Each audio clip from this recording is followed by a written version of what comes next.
What is going on, everybody? I am JoJo, and thank you for stopping by our podcast. We are the Combat Dads. Now, this podcast is designed by dads for dads, but not exclusive to dads. So now the goal for this podcast is basically to talk everything MK related, past, future, present, and all upcoming events. So now on this episode, we wanted to basically do an introduction for you guys, basically having y'all get to know me and Matt here. So I'll start off first with, of course, y'all know me by JoJo, and I do run the Wicked Arcade. So now you can find me on YouTube, of course. You can find me on Instagram. You can find me on Twitter and also Facebook. Basically, anywhere there's social media, I'm pretty much there. How about you, Matt? Yep, same here. You can find me on most all the social media platforms. Like JoJo said, I'm Matt for Broken Laser.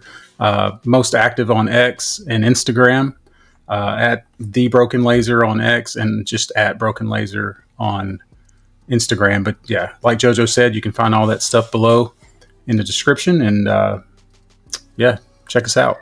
Definitely, most definitely. So now, Matt, I want to go ahead and get into a couple of topics here that I have written down as notes that I had just going over the week. So now the first thing that let's just get back all the way to the beginning of whenever. I want to know the first time you ever saw Mortal Kombat, and the first time you ever played it. What system was it? Was it at the arcade? Did you rent it? And how did that go? Yeah, man, it's one of those memories, that I'll never forget, because it was definitely the arcade, the first Mortal Kombat, 1992, maybe early 93. I'm not really sure when, but I was 10 years old, at the local Walmart with my mother. And, this was back when Walmart used to have just a row of arcade games, in the lobby area. And, I just remember walking out one day and seeing this new cabinet. And it just immediately caught my eye. I saw Johnny Cage on the side art, that very closely resembled Van Damme, who was like an idol of mine. Yeah. And then I saw the weird spelling of combat. And then what really caught my eye was just what was on the screen. And, I'll never forget, it was the courtyard stage. There was an older teenage boy playing, and he was one of the ninjas fighting the other ninja. So Sub-Zero and Scorpion were both on the screen. And I was just mesmerized. And ever since then, I was hooked, begged my mom for quarters to play it. And of course she did. And yeah, I loved it. So the first time that you ever saw Mortal Kombat was the actual arcade, and that was your first time playing it ever? Yep. First time. Yeah. That is super cool. Yeah, the first time that I ever saw Mortal Kombat was, of course, at school. Just everybody started talking about this new game that was out, and it's super gory. It's bloody. You can take off heads and all this stuff. And, of course, got super excited. And the neighbor that lived across from us at the time, he had it for the Super Nintendo. And, of course, I had a Super Nintendo, so asked him to borrow it. And, yeah, that guy almost had to pry that game, the game out of my hands. I was just like, dude, no, you can have my Street Fighter game. You can have my Final Fight. I even offered him, I had Zombies Ate My Neighbors for the Super Nintendo. I even told him, dude, just take all of these. Do not take this. And yeah, it was just amazing. And same thing, the first time I ever played it again, I was just completely hooked. Yeah, man, I love, the anticipation of getting it at home on the home consoles was crazy. And but yeah, I always just loved the arcade experience. I could not get enough of it. Any chance I got, I wanted to be at the arcade playing. Yeah, definitely. And the first time I ever played Mortal Kombat in an arcade was the first version I ever played was Mortal Kombat 2 on the arcade. My dad used to, every Saturday, my dad would take us to go get haircuts. And after our haircuts, he would take us to this Mexican restaurant. We would get tacos. And in the back of it, and there it was, and it was the only cabinet they had there. It was just a Mortal Kombat 2. And I didn't even know that they had a Mortal Kombat 2. So I remember walking up and I was like, all right, I'll be right back. I ran to my dad and I was like, hey, man, can I have some quarters? And he was, eat your food and I'll give you some quarters. those were probably the fastest tacos that I've ever eaten in my life. I could have probably won. I was gonna say a hot dog eating contest. Just similar, the way that they ate those was pretty much how I ate that taco.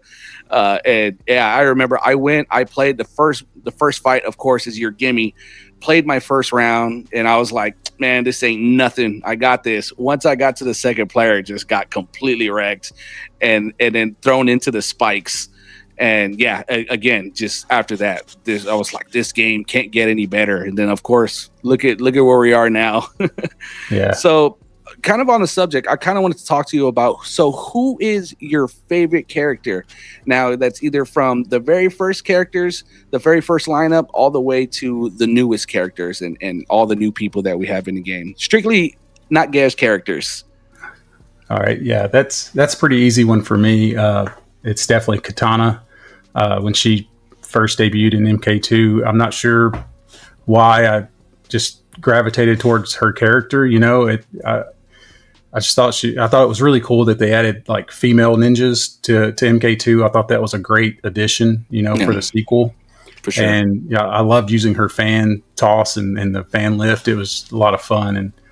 And ever since then, man, I've just been a huge Katana fan. What about you, JoJo? My guy has always been Johnny Cage. Johnny Cage, just since I was a kid. I remember when I was a kid, I used to always just act out all the Johnny Cage stuff. And I remember I used to be so mad that my dad didn't name me Johnny. I was pretty upset at my parents about that. Fun fact, I love Johnny Cage so much. My youngest daughter, her government name is actually Cassie Cage. Nice. Not Cassandra. We just have it Cassie Cage. That's what's written on her birth certificate. So yeah, I've always felt like Johnny Cage was just my guy. I loved him dearly. Yeah, I'm surprised I didn't like Johnny Cage as much, as I did, just because, like I said earlier, I was a huge Jean-Claude Van Damme fan. I love Bloodsport and Kickboxer, and that was pretty much who Johnny Cage was. They wanted him for the character, but Daniel Pesina, of course, did an amazing job, and I'm glad they went that route. But yeah, he's an awesome character for sure. Yeah, I was in complete shambles whenever the first time I ever played MK3, and he wasn't in there. I was heartbroken. I almost was like, this is not the game for me. And then, of course, Ultimate came out. I remember hearing about the update, and I was like, all right, cool. My guy is back. And boom, came out. He wasn't back. And, of course, I didn't get Cage back until Trilogy, which I loved him in Trilogy. The only thing that, of course, he doesn't have his ball breaker, nut punch move on there, which is that's Johnny Cage. That's what made the best him move, man. Yeah, that's what made him so iconic. But yes, both actors for the Johnny Cage from 1, 2, and Trilogy, they were amazing. So now that we covered favorite characters, what about your least favorite character? Yeah, man, that's a hard one. I guess I would have to say, man, maybe, I don't even know if I'm going to say his name right. Maybe Su Hao. Is that right? Oh yeah, Su Hao. Yes. And I can't even remember what game he appeared in first, but I think it was Deadly Alliance. I might be wrong. If we're wrong at any point, y'all, please let us know in the comment section and let us know exactly if we're wrong. But I want to say that he premiered in Deadly Alliance. But don't hold me to that. yeah. Don't hate on us too much. But yeah, that's probably, like I said, I'm not even sure if I've ever played his character, to be honest. But yeah, so probably my least favorite, or maybe Blaze. Yeah, Blaze is another one. Yeah, Blaze is pretty bad. Super bulky. I would have to go with. I want to say I was gonna say Rico, but no, not what is the guy from MK4 that the Black Dragon live on? Jarek. Yes, yeah. He was. They pretty much just should have left Kano and Yeah. and MK4. Even though that ending is legendary, and I think that's why probably most people play that game the most. I think it's just for that ending, and then the funny I always thought was hilarious was the all right from what was that Sub Zero. Yeah, I think so. So that was always hilarious. So now I noticed, of course, just like me, you have your arcade collection there behind you. So what's your favorite game out of your collection that you own? Hands down, MK2. It's my favorite MK game, and probably always will be. I don't see anything taking its place for me, just because it was just the most anticipated sequel for me of any game. As much as I love the first Mortal Kombat, man, I could not get enough of MK2. Just waiting for it to come out, and just reading every article I could. And the moment that I finally got to see it in person, it just lived up, blew my expectations away.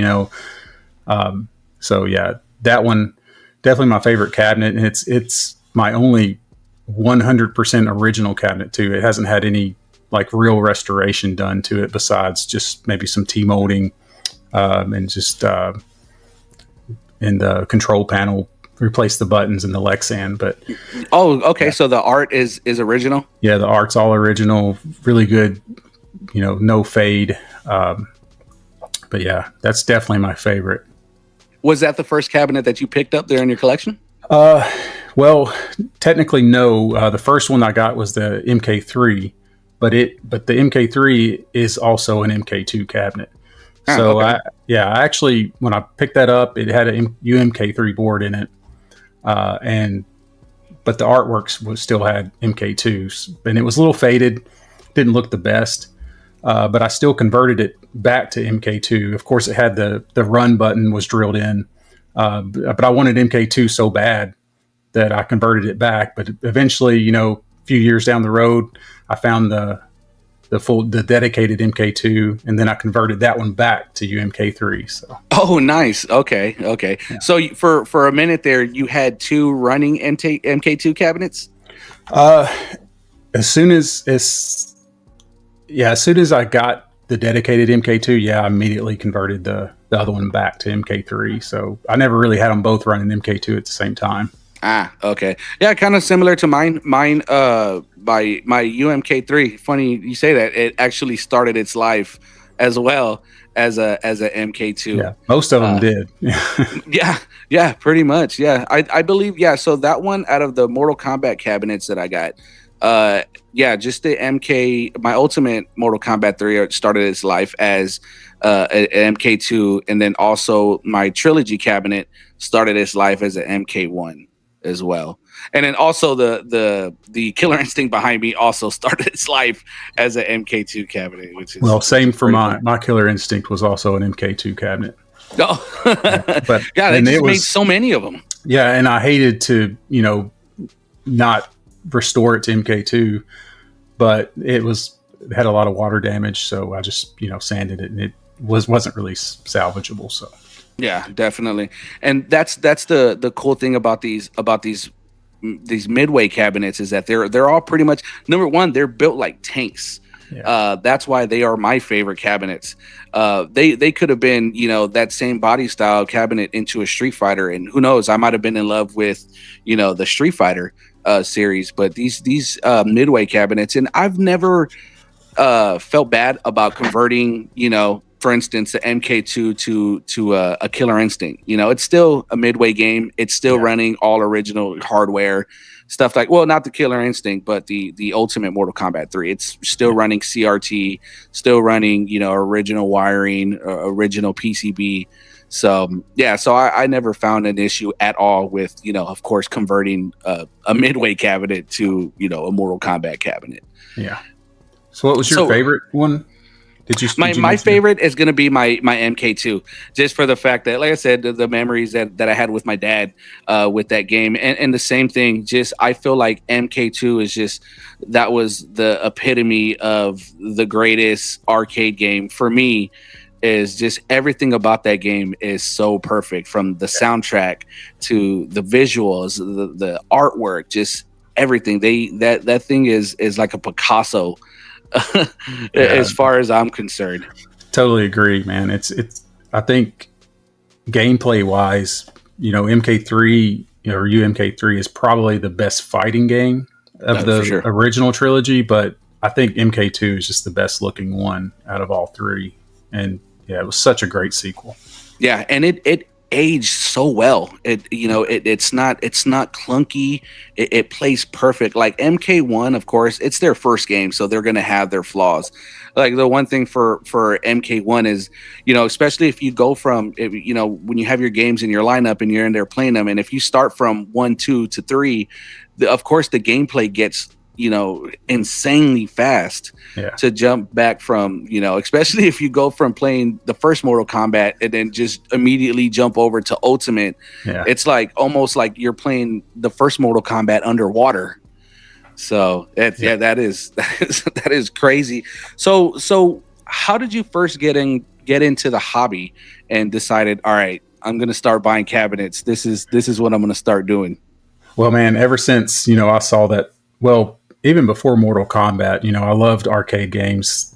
That was my preferred way to play video games. It was like the PS5 now compared to maybe like the Nintendo Switch back then.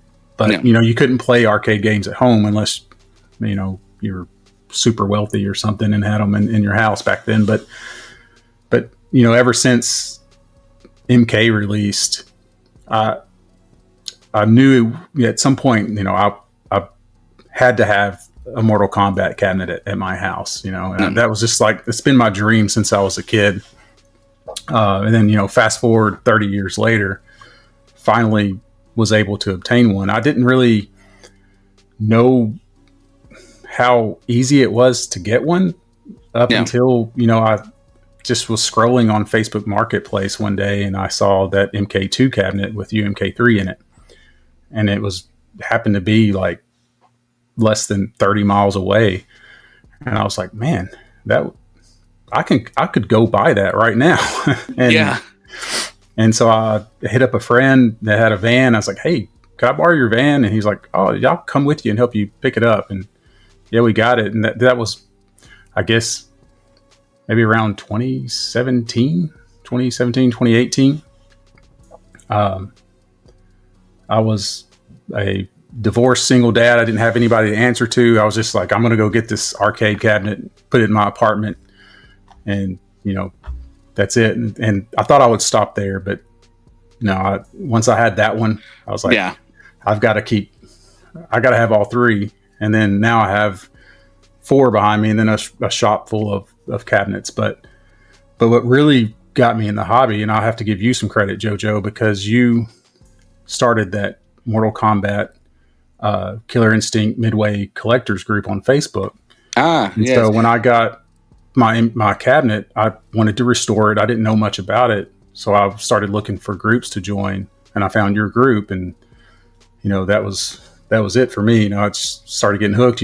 We started talking, became friends, learned a lot of stuff in that group. So it's an amazing group for sure. And any of y'all that are not in the group, you're doing yourself a complete disservice by not being in a group. Also, the link for the group will also be in the description below. So if you're not a member, go ahead and stop by and go check it out, especially if you plan on restoring a cabinet or you just simply are in love with the Mortal Kombat cabinets. Whether, and it's all Midway, it's not necessarily just Mortal Kombat. It can be just anything Midway. There's a lot of great guys in that group that are very knowledgeable and help with restorations and also monitor work and PCB repair. So like I said, again, the link for that will also be in the description below. So with the Mortal Kombat, same thing with me. I didn't know that you can, own one yourself. And it's funny because as of course, as a kid, when I did go to the arcades and you think as a kid, these things are worth $1 million, you're a kid. And then the only times that I ever saw them in someone's home was when I was a kid. I remember seeing Richie Rich and the villain kid I remember in his office he had an NBA Jam, and you know he had a couple of other games in there.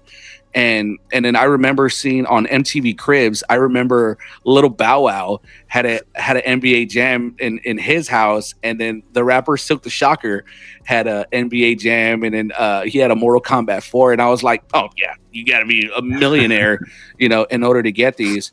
And then I remember when I first found Mike from your MK Arcade Source, but this is back whenever he was your main man.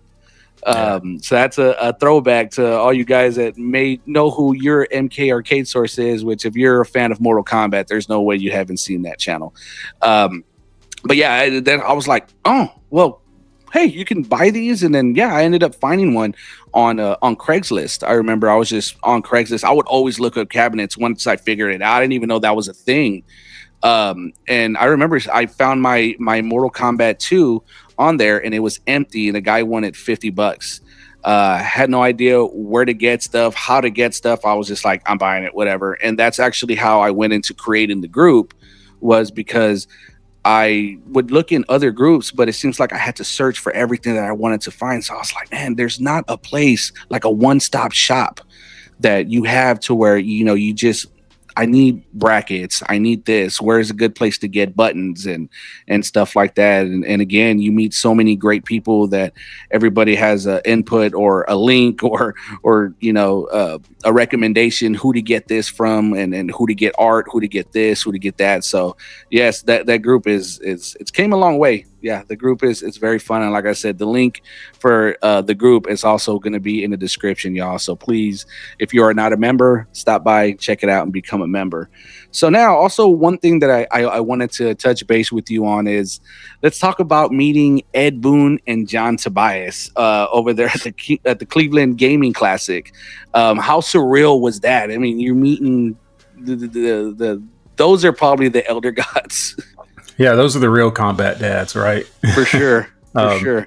Yeah, like you said, surreal is the word I would describe for it. You know, meeting those two legends that created the very game, you know, that shaped so much of my childhood and just life in general. You know, I still love Mortal Kombat, you know, and I'd met Ed once before at the Galloping Ghost arcade, which was an awesome experience, but it's always, you know, just to meet him again was so great.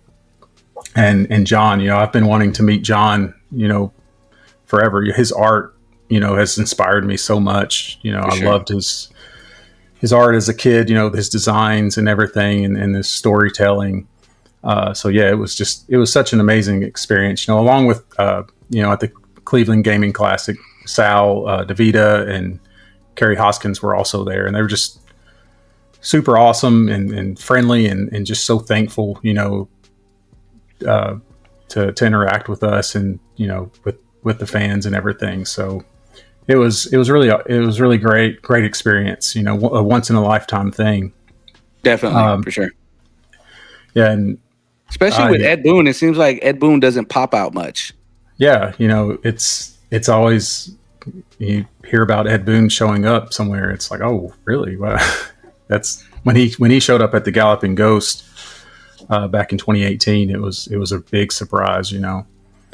But yeah, the whole experience was real awesome. You know, like I said, they were great, and just meeting all the other fans there. I made some incredible connections and new friends at that event. Just sharing our, you know, love and passion for Mortal Kombat. It was, and most of all, it was all made possible by the Raiden Science Foundation, which was started by Tommy Pham, who's also a great dude. He brought his family there and his son Raiden, who has a rare disease, and that's what the whole Raiden Science Foundation is for raising money to try to help find cures for that. And it was just an incredible experience. Yes, definitely. And we will also put the link for that foundation also in the description below. So please, we highly encourage you to go and donate, whether it's $1, $10, $5, everything helps. Everything and anything helps for sure. So now, also, was that your first time ever meeting any of the any actors or just anybody involved with the game itself? Because I I've do notice, of actually, course, you have all the autographs there behind you. yeah, the first well, no, this was the second Combat Con. I didn't attend the first one, but back in 2017, Galloping Ghost hosted Combat Con, and they had just about every actor from the games in attendance, and it was, like I said before, once in a lifetime experience. That was also just a once in a lifetime experience, just meeting all the same actors that played the characters that I grew up with, Definitely playing on the screen. And yeah, everybody was super nice and willing to sign,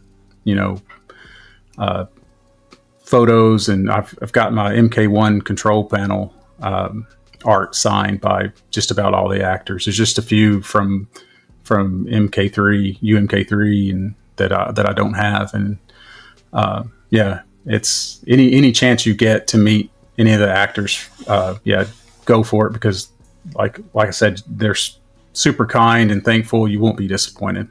Yeah, definitely. Unfortunately, I haven't had the chance to meet any of them. All the autographs that I have here, it's usually whenever they'll post that they're doing their autographs and stuff like that, and I'll message whether it's Instagram or Facebook. But yeah, my goal is to definitely meet them, and of course, hopefully the first that I ever get to meet in person would be, of course, Daniel Pesina, because of course that's my guy. And of course, Carlos Pesina, because of course, just a complete legend, and just everything that he's done for so much involved in all these games. So now let's I know whenever you went, you did cosplay as Noob Saibot. Whenever you met Ed Boon and John Tobias, did you cosplay for the con? The original one. I'm sorry. Yeah, so for the original, the Combat Con from 2017, or in 2017, sorry, I cosplayed as classic Noob Saibot. I'm a maker by heart. I love creating things and making costumes and props and everything. So I got into cosplay, probably around 2009, 10 era. And when the Combat Con rolled around, I was like, man, I need to do a Mortal Kombat costume. And I found some fabric that resembled the quilted pattern of the classic. Oh, from the MK2, yeah. And it was black, and I was like, oh, I could do an awesome, Noob Saibot costume out of this. So yeah, I made the costume and wore it to Combat Con. I got to pose with some of the actors, Daniel Pesina, Rich DeVizio. Did I say his name right? Is that right? Yeah, Richard DeVizio. Yes. Shang Tsung, On Phillip. Their names are escaping me. Yeah. Right now I'm trying to think. And then Anthony Marquez. Yeah. Wow, yeah. So I got to pose with them while they were also in costume, and it was awesome. Oh yeah, you're right. Yeah. You're right. Yeah, because the videos that I've seen, they had a segment where they went in costume and they walked out. Oh my God, yeah. I can only imagine the surrealness of, you're used to seeing them on a CRT, pixelated, and then to see them in in full HD 4K there in person. It was pretty awesome. It was well received by all the fans, and I wore it again at a few other events, not MK related events, but when I saw that Boone and Tobias were going to be in Cleveland, I was like, man, I haven't cosplayed in a while. I've kind of gotten out of that particular hobby. I still love making things, but yeah. I was like, I should pull that costume back out just because it would be funny because I picture you walking into like you move your cabinets to the side, and then this door opens and there's a mannequin just wearing that new Saibot. It's time. Yeah, I was like, man, it'd be really cool to honor those legends with the actual Noob Saibot themselves. Sure. And when I met them. Before I put the costume on, I showed him a picture. I was like, hey, I'm going to put this on later. This is for you guys. I hope you like it. They were like, oh, that's really cool. But then when I showed up in it, Ed Boon himself like spotted me and came and grabbed me from the crowd of fans and said, hey, would you mind taking a picture with me and John? And that was just like, a bucket list moment that I didn't know I had on the bucket list. So it was wow. really, I can only imagine that. Yeah. You just complete, I'm totally fanned out, just completely just walks up to you and just, hey, you come here. And that is super cool. Yeah, definitely unreal. Yeah. And they, they both told me, multiple times, how awesome it was. So yeah, it's, it was, just it was a great experience. I don't really, I can't hardly describe it. It was, for sure. Yeah. Definite bucket list moment.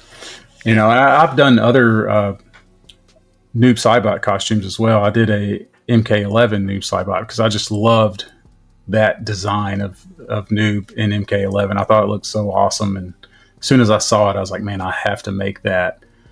And so I did. And that was around the same time I got into the arcade cabinet hobby. So I was alone in my apartment. I had just supplies and materials scattered all over the floor with the arcade cabinet in the background. It was a good time. So in your bachelor pad at the time, so was there any furniture, or was it just the cabinet was the furniture? That was about main piece of furniture. Yeah, I had a little bit of furniture. Definitely, it's like a table, but do not sit anything on it. Yeah, right. Rule number one with your cabinets: no drinks on the control panel. Whenever I have people here, like for instance, we're hosting Thanksgiving this year, and of course, everybody does come into the garage, and the way I have my garage set up, I have the cabinets and also in the middle, and then they're just all along the wall. So of course people walk around it, and man, as soon as I see somebody place a drink on a control panel, I don't care who you are, I'm walking up and I'm like, you need to move that damn drink away from there. This thing is an antique. Yeah, absolutely. My kids all have strict rules when they come in here and play the cabinets. I thought one thing that's really cool that you do, JoJo, occasionally is opening up your garage for Halloween. Yeah, definitely. Unfortunately, I didn't get to do that this year, but the year before. The reason I didn't get to do it this year is I had to work late that day, so I didn't have time to come home and get all the games going. And then also, I do got to get an electrician here to add a couple of more plugs. So now, whenever like I said, for Thanksgiving that I have, a lot of people here, I run extension cords from different outlets inside the house and then over here to the garage, because there's 3 outlets in this garage and they're all ran on one circuit. So if I have all of the games on, which has happened before, it automatically just trips that breaker, and then now we're sitting in complete darkness. But yeah, I didn't have enough time to get home. But the great thing is that next year Halloween actually lands on a Friday, and then the following year it lands on a Saturday. So the Halloweens are going to be great. And actually what I'm going to do is I'm going to set up a camera and have a live stream going, and then just so the people, and I'm gonna let all the people know, hey, if you want to see yourself, just go ahead and check it out. It's going to be live with the people coming in. And I couldn't tell you awesome. How many people asked how much you sell them for. They're not for sale. Not for sale. Over my dead body. I even told my wife, hey, whenever I go, if it's too much to dig a hole big enough to put all of them in there with me, just sell them. But don't sell them for what I told you I got them for. Yeah, I was joking with a friend recently. I was like, just put me inside the cabinet and bury me. You don't have to buy a coffin. Oh, yeah, for sure. MK2. Yeah, there you go. That's the one that's coming with me, right? That is hilarious. Well, man, I don't want to take up too much of your time, and of course, I don't want the episodes to get super long, and then of course, I don't want you guys to get bored. So, if you want longer episodes, please let us know. We're trying to see if we should shoot for 45 minutes. Should we do it for an hour? Should we do it for an hour and a half? So it's however much you guys want to hear from us or just chit chat with us. Yeah, we can talk about arcade cabinets all day. So yeah, definitely. Yeah, this can be a 14-hour video if YouTube would let us upload something that long.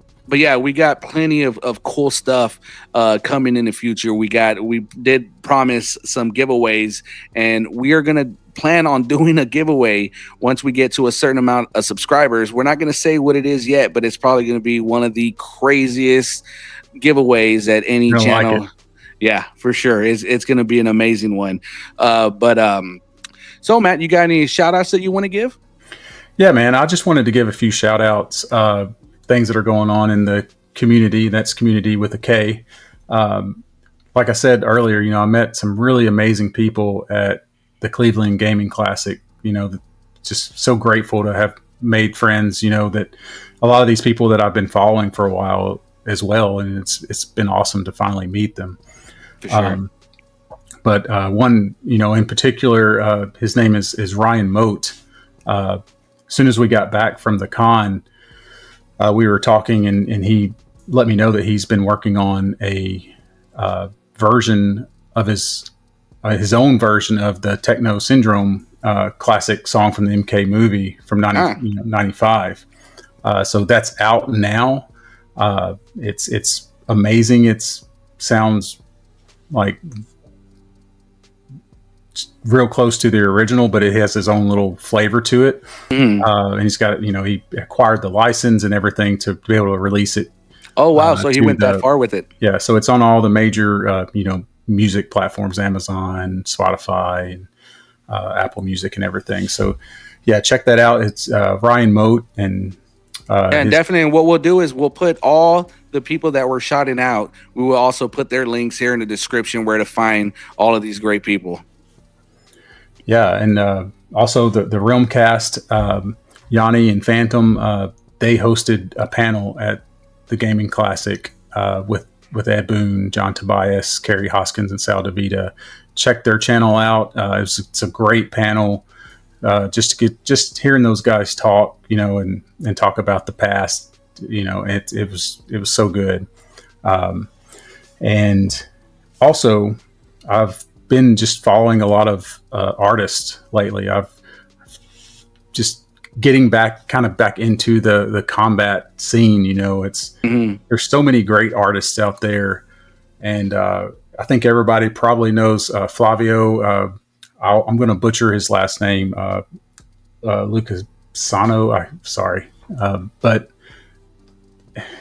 let me pull it up because I've got it. Yeah, not a problem. Is he the one that designed the one for the autographs of the Ed Boon and the ones that you had sent me over? No, that is actually another great artist, Esau. Yeah, check him out too because he does great Mortal Kombat art. You can see it kind of right.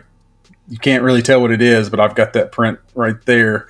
But yeah, so Flavio did the artwork for who I mentioned earlier, Ryan Moat. His artwork for his song, his Techno Syndrome track that he released, and Flavio Lucasano. Sorry, Flavio, if I mispronounced that. But yeah, he does. He does amazing, Mortal Kombat art. And lastly, I just wanted to shout out to another artist. His name is Eugene. I'll probably butcher his last name too. Napadovsky. That's at Napadovsky. He did some really awesome MK1 art of all the characters from the game, modeled after the original actors, and they just look look phenomenal. Yeah. So here's like the poster of all the characters together, and he released them each individually. It was a lot of fun to follow that. So that is really cool, and I'll make sure during the editing to add all of those, so that way people can see those pictures there, and I will have them up on the screen as you're describing those. For sure, cool. All right, y'all. Well, we definitely appreciate y'all for stopping by, and especially if you made it this far into the podcast. And if there's anything that you want us to cover, we do have a bucket list of a bunch of things that we're going to be talking about, going over. We also got some great interviews also as well lined up that are going to be coming here in the future. So we appreciate all y'all for stopping by. Again, my name is JoJo, and I'm this is Matt. Matt. Sorry. No, this is episode one. So, of course, excuse us if there was any fumbles or anything like that. We're just trying to have fun with you guys and then just, make a connection with all y'all. And if y'all have any questions about anything, just go ahead and leave them in the comments section below. So, until the next one, we are the Combat Dads, and we'll see you.